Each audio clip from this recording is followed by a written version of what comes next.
Atrevido.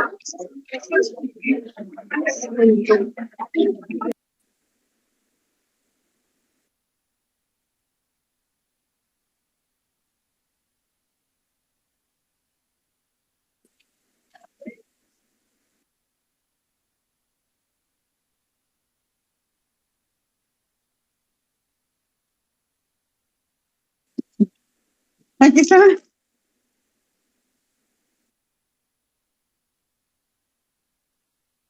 O sea.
Pues esperaba de ti, tal vez, ¿no? Yo creo que hago varios puntos clave.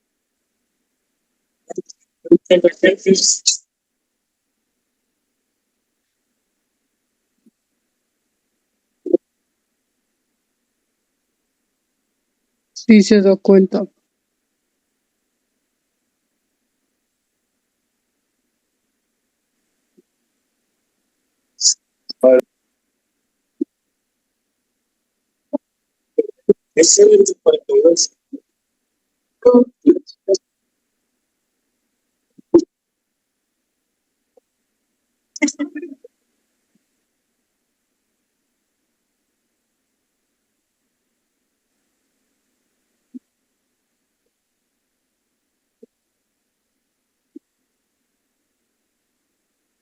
Buena vez traigo billete. La historia de la chiquita que se perdió en el bosque de la China. Son las manzanas de Pekín. Eso es lo que nos hace creer. Pero yo tengo otros datos. Eso me tiene que echar más. No hay que hacer el pisco.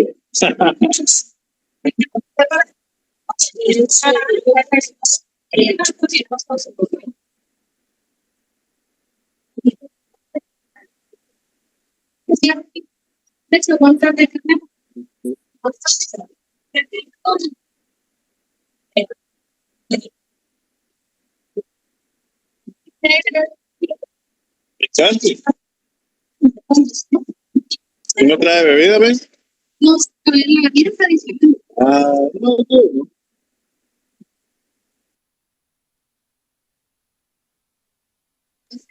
Un peli no había escuchado. Contestar esto, diciendo que le dan trámite y le notifican a la otra parte. Hasta en agosto.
Marina.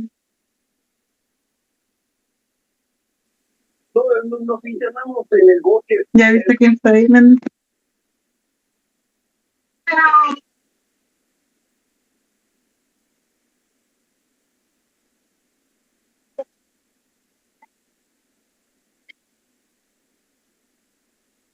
Buenas tardes, compañeros, bienvenidos. Buenas tardes. Buenas tardes, bienvenidos. Bueno, vamos a ver el tema de hoy, análisis y rutina de control. Ya solo nos quedan 2 clases, hoy y mañana, y el examen parcial que va a ser el día jueves 26, en sus mismos horarios. Deli, mira dónde está echadito. Aquí. María, tu micrófono.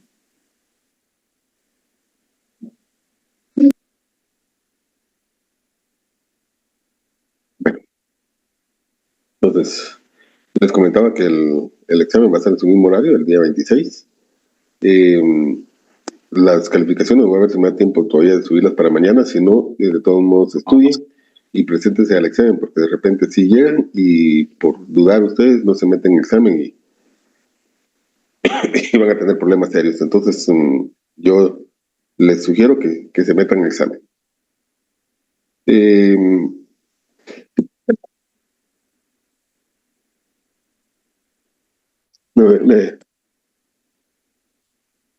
Me van a disculpar porque tengo un problema gripal y mi voz y la tos está haciendo estragos un poco, entonces me está costando poder platicar con ustedes.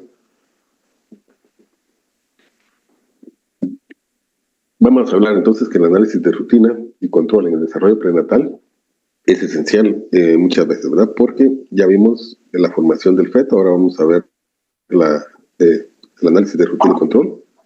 Ya vimos también las partes del embarazo. Y vamos a ver el estudio de laboratorio para evitar complicaciones de aquellos niños que puedan venir con algún problema muy serio.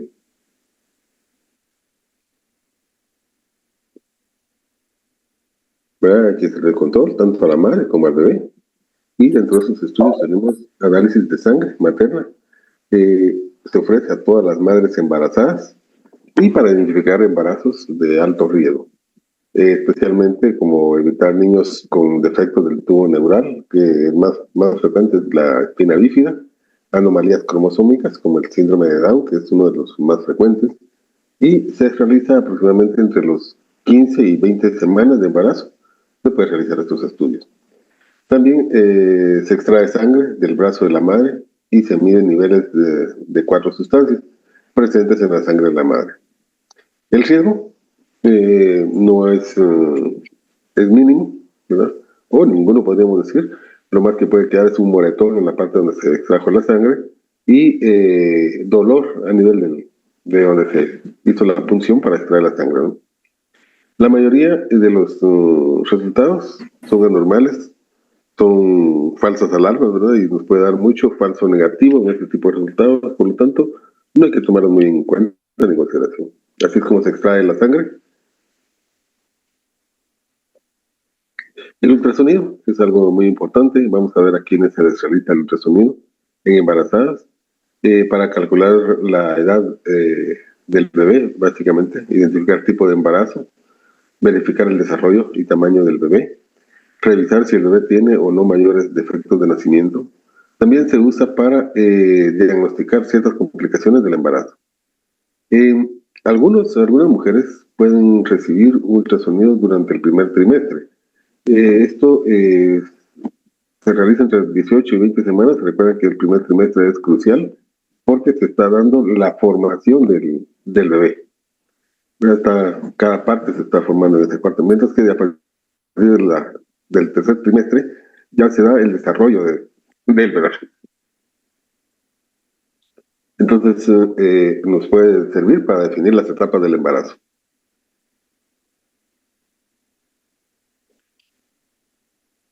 La imagen de un ultrasonido.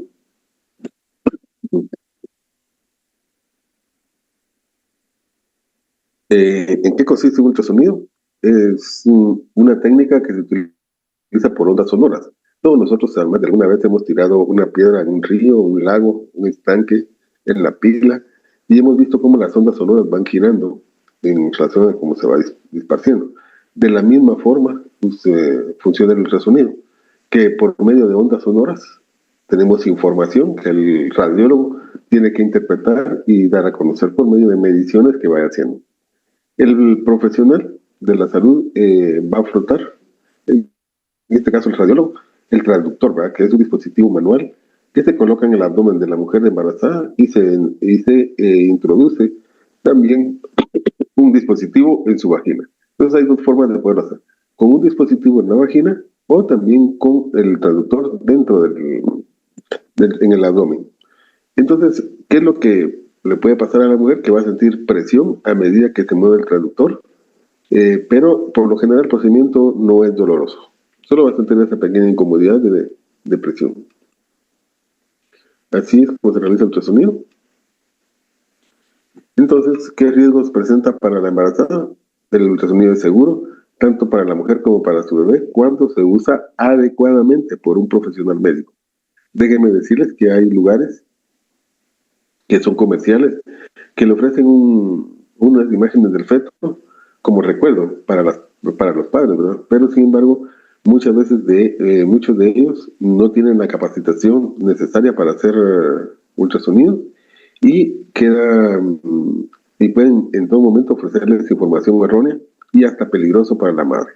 Entonces, sí vale la pena tener en consideración todos estos que el médico que realice el ultrasonido tenga especialidad en dicho estudio.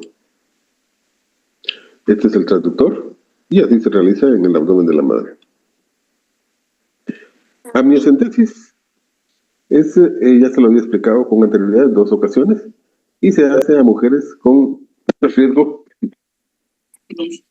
mayor de tener un bebé en condiciones anómalas cromosómicas. Este sirve para detectar ciertas anomalías cromosómicas, como defectos genéticos del nacimiento y otras condiciones, para realizarse entre la semana 15 y 20 del embarazo. No se debe hacer a todas las madres, solo aquellas que el médico considera que están en riesgo.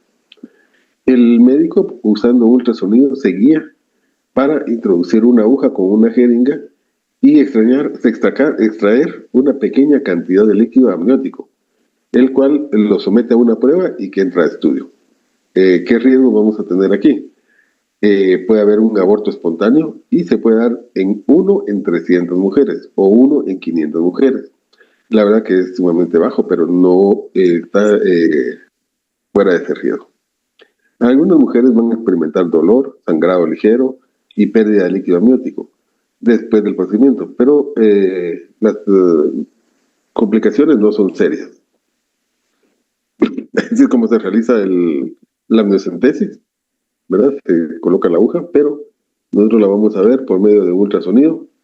Está el ultrasonido, el traductor, y se coloca la aguja, se introduce al abdomen y se extrae líquido amniótico. Otro estudio que se puede realizar es la muestra del villus coriónico, o sea, el vello coriónico. Este se le va a realizar a mujeres mayores de 35 años debido al riesgo del síndrome de Down y condiciones cromosómicas. Mujeres que han tenido un hijo con algún defecto de nacimiento genético, incluido aquellos defectos cromosómicos o antecedentes de trastornos genéticos en la familia. ¿Para qué nos puede servir esto? Para detectar ciertas anomalías cromosómicas, defectos del nacimiento genético. ¿Cuándo lo realizamos? Durante la 10ª y 12ª semana del embarazo. ¿Cómo se realiza? Guiándose por medio de un ultrasonido, el médico introduce un tubo delgado en la vagina y el cuello del útero para tomar una pequeña muestra de tejido de la parte exterior del saco donde se ha desarrollado el bebé. Entonces así es como se toma la muestra y vamos a tener otros glóbulos blancos, glóbulos rojos que nos van a determinar todo el problema para evitar niños que nazcan con este problema. Entonces, ¿para qué nos van a ayudar las pruebas prenatales? Vamos a decir que las pruebas prenatales nos van a servir para para disminuir los trastornos genéticos, como el síndrome de Down y algunas condiciones que no pueden ser genéticas, tales como defectos cardíacos. También ahí nos va a ayudar. La embarazada, por su lado, se le aconseja realizar una o más pruebas, como análisis de sangre, ultrasonido, amniocentesis y muestra de vellosidad coriónica. Pero solo si estos últimos sí son necesarios, no se realiza a todo mundo. Afortunadamente, el 95% de mujeres que se someten a estas pruebas van a recibir buenas noticias, que el bebé no está afectado.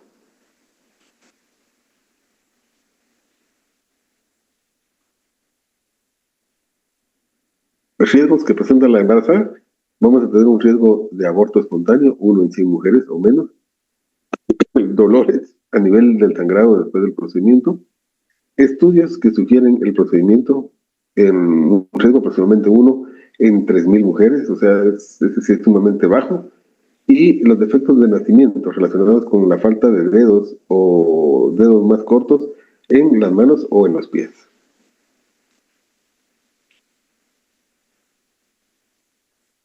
Prueba de glucosa.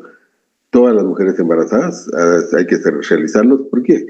No porque tengan un antecedente de que es diabética, sino que muchas mujeres pueden desarrollar diabetes durante el embarazo, pero esta es una diabetes gestacional.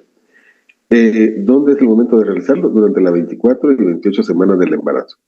más si son aquellos niños que son grandes para la edad que tienen dentro del crecimiento del intraútero, también es la indicación de solicitar este tipo de estudio, o aquellas mujeres embarazadas añosas, o sea que ya pasan de los 35 años de edad. El médico va a tomar una muestra de sangre y le da a ingerir o a tomar una bebida de 50 gramos de glucosa, que es una forma de azúcar. Y los resultados exploran los niveles elevados de azúcar, o sea, se eleva y cada cierto tiempo hay que estar tomando nuevamente control para que en 3 horas tengamos la curva de glucosa en la sangre de la madre y así determinar si es diabética o no es diabética. Riesgos: un posible y pequeño moretón y dolor en el lugar donde se hizo la punción para extraer la sangre. Ahora, prueba portadora de fibrosis quística. Esta es una enfermedad genética hereditaria. En Estados Unidos es muy alto, aproximadamente 30,000 niños y adultos padecen de este trastorno. Y la fibrosis quística va a afectar en forma severa la respiración y la digestión. Por lo regular es causada por un gen anormal que se genera en la mucosa de los pulmones. Esta mucosidad puede estar ocasionando enfermedades infecciosas a repetición y que pueden poner en peligro la vida de la persona. En el páncreas también, se recuerda que le dije que eran 2 lugares que afectaban, que eran pulmones y el aparato digestivo, pero en el páncreas se forma secreción espesa, característica similar y causa problemas graves para absorber los alimentos. Las personas con fibrosis quística tienen una expectativa de vida promedio de 30 años. Los investigadores continúan buscando tratamientos más eficaces.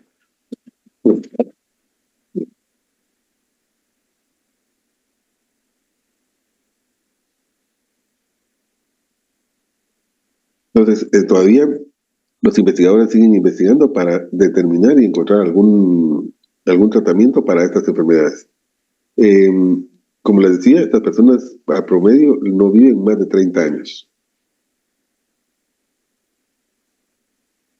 Ahora, se hace un análisis de sangre o de saliva para determinar si hay fibrosis quística y se determina si los futuros padres son portadores del gen anormal que causa fibrosis quística. La prueba puede ayudar a determinar si corren riesgo mayor de tener un hijo con fibrosis. La única manera que un niño pueda desarrollar una fibrosis quística es de que el padre o la madre tengan el diagnóstico de fibrosis quística. Pueden aumentar que el niño tenga fibrosis quística solo si los dos tienen la enfermedad. Entonces, ¿qué vamos a tener? Si el gen da un gen el hombre y el otro gen la madre, vamos a tener niños blancos pero colochos y canches. Si el gen lo ponen los dos padres, van a tener pelo canche, pero la piel va a ser oscura. Si el gen es solo de la madre, va a ser piel un poco rosados, pero pelo canche, y va a ser un poco liso. Sin embargo, si el gen lo pone el hombre y la mujer, y tenemos un varón, es piel oscura y pelo canche. Este es el gen que afecta de la fibrosis, que nos da la fibrosis quística.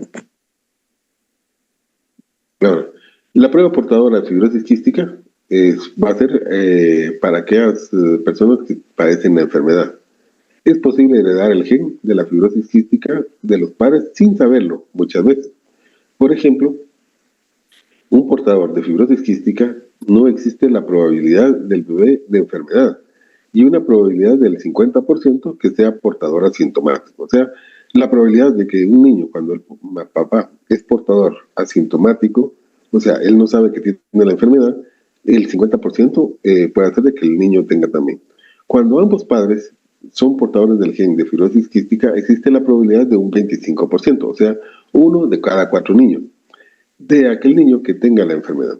Existe la probabilidad de que el 50% de estos niños es el portador, al igual que los padres. O sea, es ahí sí que es una ruleta rusa. Van a haber probabilidades del 25% de que el bebé no tenga el gen en absoluto, es decir, que no sea portador ni que tenga la enfermedad. O sea, 25% se puede dar en esos casos. Prueba portadora de fibrosis quística: las personas que son portadoras solo tienen un gen de fibrosis quística o ningún síntoma de la enfermedad, y esto va a hacer posible heredar el gen de la fibrosis quística y los padres sin saberlo. Solo uno de los padres es portador de la fibrosis quística, casi no existe probabilidad que el bebé tenga enfermedad y la probabilidad es asintomática. Ahora, dentro de las pruebas prenatales de rutina se realizan medios de análisis de sangre y orina. En sangre tenemos que identificar las condiciones que podrían ser nocivas para la salud de su bebé. Ejemplo, hepatitis B, sífilis, VIH, SIDA y otras infecciones de transmisión sexual. Mientras que podemos identificar anticuerpos que muestran si la embarazada es inmune o no a la rubiola, el sarampión alemán, la varicela, enfermedades que pueden causar defectos de nacimiento si la madre contrae por primera vez durante el embarazo. También podemos identificar anemia, bajo recuento de glóbulos rojos, eso es la anemia, lo que podría hacer que se sienta particularmente cansada, como en algunos casos aumentar el riesgo de parto prematuro.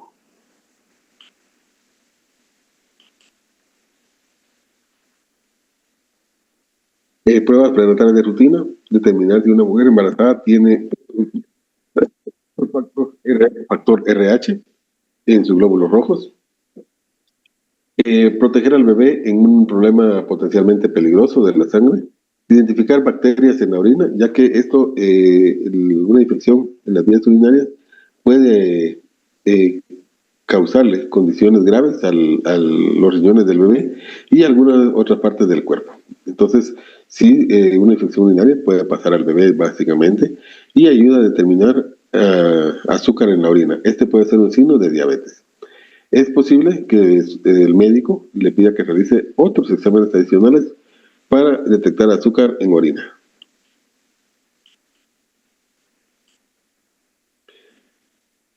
En pruebas en el primer trimestre, mujeres embarazadas que desean realizarse una prueba de detección de riesgo temprano de embarazo para identificar los embarazos que corren riesgo, algunos defectos de nacimiento como el síndrome de Down y los defectos cardíacos. Entre la 10ª y 14ª semana poder realizar los estudios.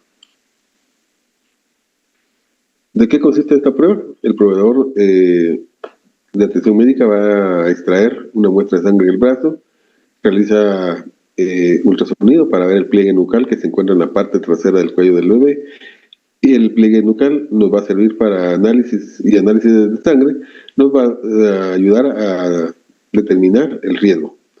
Esta prueba no detectará cualquier tipo de problema y es posible obtener algún resultado negativo o falso negativo. Si el resultado de la prueba es normal, se debe considerar una prueba de diagnóstico como la amniocentesis. Les voy a poner este video. Es un video que nos indica cómo se realiza un parto normal, pero es una simulación.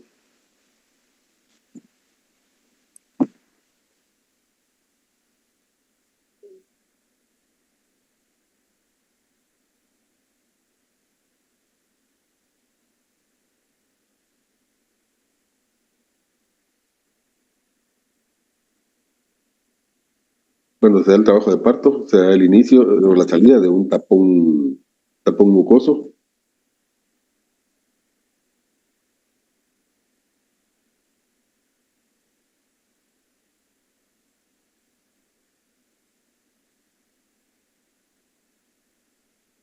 Ahí está el tapón de moco.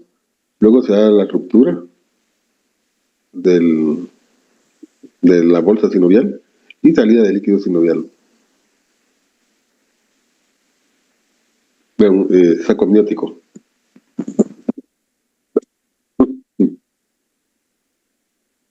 Luego continúa el trabajo de parto y el bebé se encaja y empieza a descender. especializaciones por el mes de vacaciones.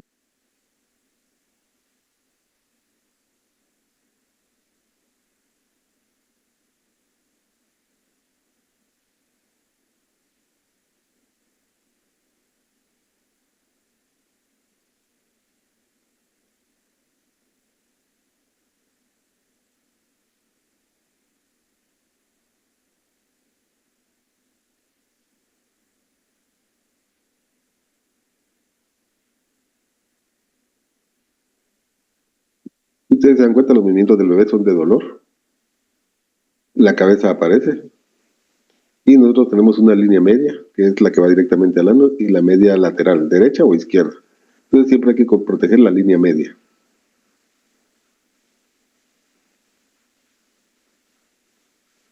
Si ustedes miran, los huesos del cráneo no están bien sellados completamente, entonces se movilizan y se desplazan para que pueda él salir del canal vaginal. Alumbra la cabeza, inicia la asistencia médica o profesional, girándolo para poder sacar su brazo.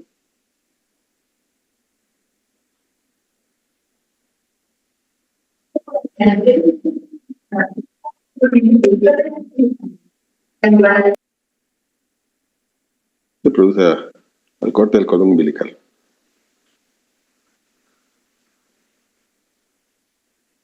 Luego la extracción de la placenta, que es otro parto extra. Y posteriormente la lactancia materna. Ahora aquí vamos a ver un ejemplo de una cesárea, pero la cesárea es un parto gemelar. Este sí es un video normal.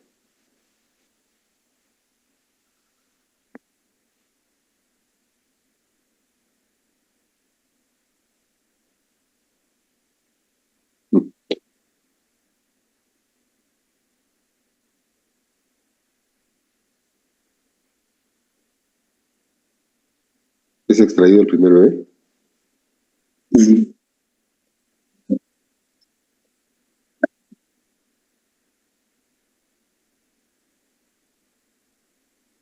Se hace el corte del cordón umbilical y se procede a apoyar la extracción del segundo bebé.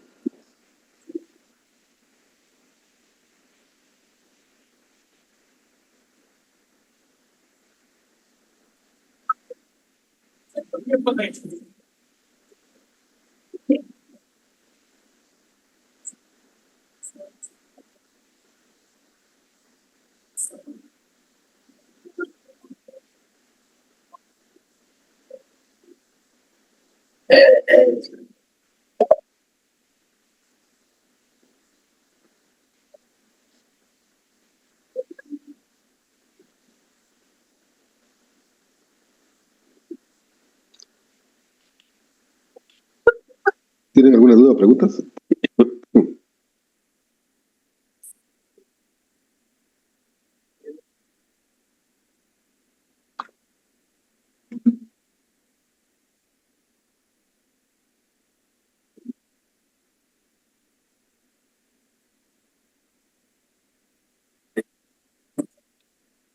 Sí, siempre es necesario tomar líquido para separar las estructuras, especialmente en embarazadas, ¿verdad?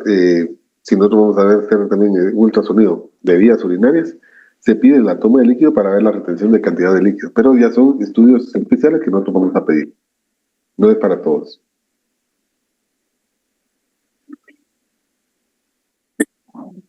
Bueno, ¿otra pregunta?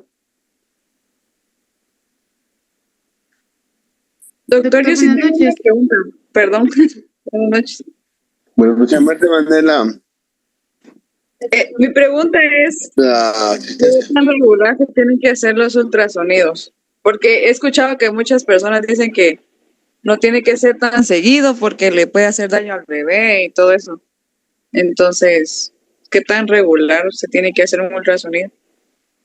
Mira, pues, todo tiene su riesgo. El ultrasonido no es por complacencia que yo lo voy a hacer cada cierto tiempo, sino que ya después de haber pasado el cuarto, quinto mes, ya se va a hacer cada mes, ¿verdad? O sea, en el sexto, séptimo, se tiene que hacer cada mes, ya donde usted no le ocasione problemas a la formación del bebé, ¿verdad?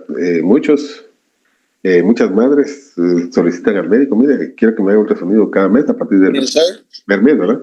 Y no es así como se debe realizar, sino que irlo moderando para evitar complicaciones. Y si tiene su cierto grado de complicación, lo que digan que es inofensivo, un ultrasonido. Gracias, doctor. ¿No? Doctor, buenas noches. Buenas noches. Mi duda es, ¿de qué deriva la pérdida del líquido amniótico antes de la posible fecha de nacimiento del bebé? Uno, puede ser ruptura. Dos, que no se haya creado la misma cantidad y que tenga una fuga, por decirlo. Primero, es ruptura, ¿verdad? Y que tenga fugas mínimas y que diga, mínimo, yo me orino con frecuencia y no es orina, sino es líquido amniótico, ¿verdad? Pero no son grandes cantidades las que va perdiendo. Y otra es de que durante el embarazo no haya producido la cantidad necesaria. Y así vamos a encontrar otras patologías también. Buenas noches, licenciado. Buenas noches. Una pregunta, por ejemplo, si se hacen los análisis antes para ver si el bebé tiene alguna anomalía, dado caso de que sí tenga, ¿qué se puede hacer en ese sentido? Lo ideal sería de que la madre y los padres hicieran los estudios previo a planificar la creación de un bebé. Si sale por medio de un genetista que no son compatibles para que tengan un embarazo, entonces evitar el embarazo. Segundo, si ya se dio y se tiene la anomalía, ya es una decisión de los padres si realizan un aborto médico o le dan continuidad. Lo único que hay que ver en el camino es la calidad de vida que le van a dar tanto al bebé como la calidad de vida que puedan tener los padres, o en este caso la madre, la mayoría de veces. Doctor, otra pregunta. ¿A las cuántas semanas de embarazo se puede detectar un embarazo utópico? Me parece que es el nombre. Utópico. Utópico desde el momento que se da el embarazo, se hace un ultrasonido, y si estamos hablando que ya pasaron los 14 días y no se encuentra dentro del útero, bueno, que se encuentra en las trompas de falopio o fuera de las trompas de falopio, ya es considerado como utópico. Buenas noches, licenciado. Eso significa utópico, ¿verdad? Fuera de, o sea, no en su lugar. ¿Sí, Andrea? Buenas noches, licenciado. Solo una consulta. ¿Qué pasa cuando la mamá está en parto, pero el bebé solo saca una piernita? No tiene que ayudar. No saca la cabeza. Es que no, en este caso, si saca la pierna, su presentación es de pies, ¿no? Y el médico o partera o enfermera o especialmente médico tiene que asistirlo para poder ayudar a que el bebé nazca. No puede dejarlo ahí que solo la pierna quede fuera. Y hay técnicas ya establecidas cómo se hace cuando se dan esas complicaciones. Gracias, licenciado. Buenas noches. Buenas noches. Perdón, Gabriela, creo que... Sí, doctor. Tengo una duda con respecto a lo que usted dijo de que pues se iba perdiendo líquido poco a poco, ¿verdad? Que había una fuga. En ese caso es cuando se dan los que le dicen los llamados partos secos. Cuando son así, ¿sí se pueden tener normal o tiene que haber una cesárea? Se puede hacer cesárea o parto normal dependiendo de la cantidad de líquido. Lo que sí es necesario depende de la cantidad de líquido que tenga. Así se da el tratamiento de urgencia y es de provocar el parto normal o realizar la cesárea. Ok. Gracias, doctor. Bueno. ¿La utilización de forceps, doctor, provoca algún daño neural o deformación permanente? No. Ninguno. El forceps ya fue hecho y elaborado para estas condiciones, para evitar complicaciones. Buenas noches, doctor. Una pregunta. Buenas noches, ¿Qué sí. problema podría afectar en los riñones del bebé una infección en la mamá y se afecta si el bebé nace prematuro? Gracias. Bueno, mire, pues va a depender de la infección. Una infección severa o por un microorganismo que es altamente letal, el paso que va a tener de la vejiga para el área huésped del bebé, que es el útero, va a ser elevado. Entonces, así va a ser también los niveles de infección o niveles de daño que pueda tener el bebé en los riñones.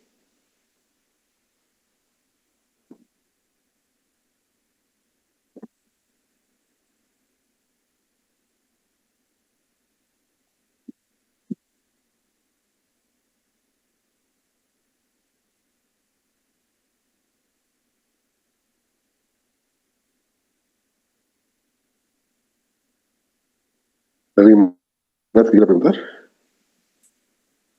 Doctor, buenas noches. Buenas noches. Sí, fíjese que es una pregunta también que habían hecho por el chat. ¿Qué tan recomendable es un parto por agua, donde la madre se sumerge? Son técnicas que se han ido evolucionando, ¿verdad? Y que en algún momento pueden tener buena resolución. Pero eso forma parte de las técnicas para atención del parto. Gracias. Doctor, otra pregunta. ¿Por qué se dice que es más probable que un bebé se logre más de 7 meses que de 8? ¿Cuál es la diferencia en el desarrollo del embrión o del bebé? En el desarrollo pulmonar. Muchas veces en el 8º mes no ha desarrollado por completo el pulmón y esto hace que tenga problemas. Sin embargo, a los 7 meses usted puede administrarle un medicamento y puede ayudar a que esa membrana se pegue y se adose, y esto le puede ayudar al bebé con más facilidad. Pero el bebé de 7 meses, ténganlo por seguro que va a necesitar de incubadora y otro apoyo hospitalario. Doctor, disculpe, pero hay bebés que no necesariamente están en incubadora así, por ejemplo, de 31. Sí, muchas veces también va a formar parte de que la madre no tiene, no sabe exactamente la fecha de su última regla. Y ella calcula, se da principalmente en las primigestas, ¿verdad? Que ya tienen 2 meses de embarazo y se casan a los 2 meses. Y a partir de ahí empiezan a decirme, yo me casé tal, y a partir de eso, y mi hijo nació de 7 meses y no necesita. Pero cuando uno hace, cuando nace y uno hace la evaluación, porque uno tiene que hacer una evaluación médica del bebé, y dice uno, mire, tiene una edad X por evaluación, ¿verdad? Y pone uno qué regla utilizó uno para hacer esa evaluación. Entonces, en ese momento, uno determina la edad de nacimiento, aparte la edad cronológica de embarazo, ¿no? Entonces, ahí hay diferencias.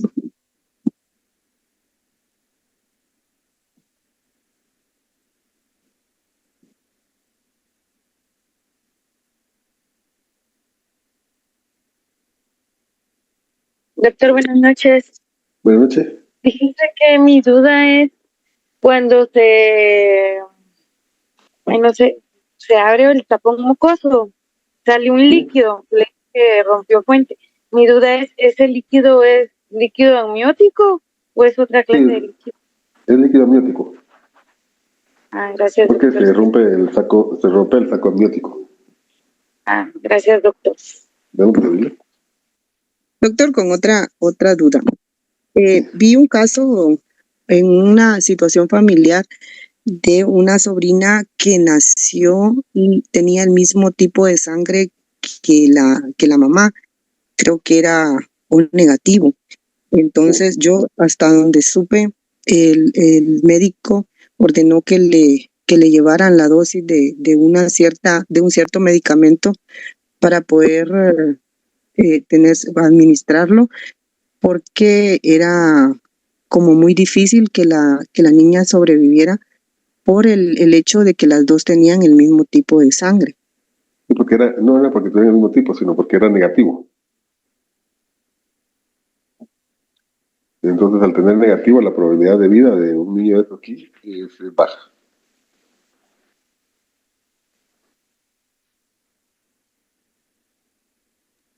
Doctor, buenas noches. Una consulta.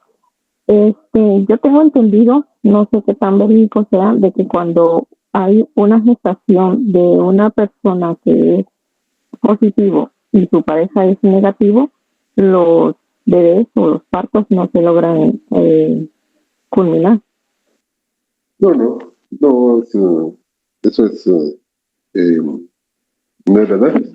No precisamente van a tener esta afectación, sino que simple y sencillamente el bebé va a desarrollar uno de los tipos de sangre, tanto del padre o de la madre, y no precisamente tiene que tener el mismo tipo de sangre de la madre. Muchas gracias. Bueno, pues bien.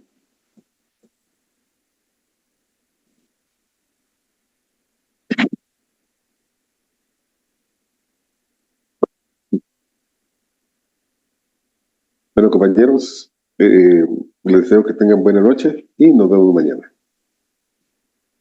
Buenas noches, doctor. Buenas noches. Gracias, doctor. Buenas noches, licenciado. Buenas noches. Gracias, doctor. Que siga mejor. Gracias. Gracias.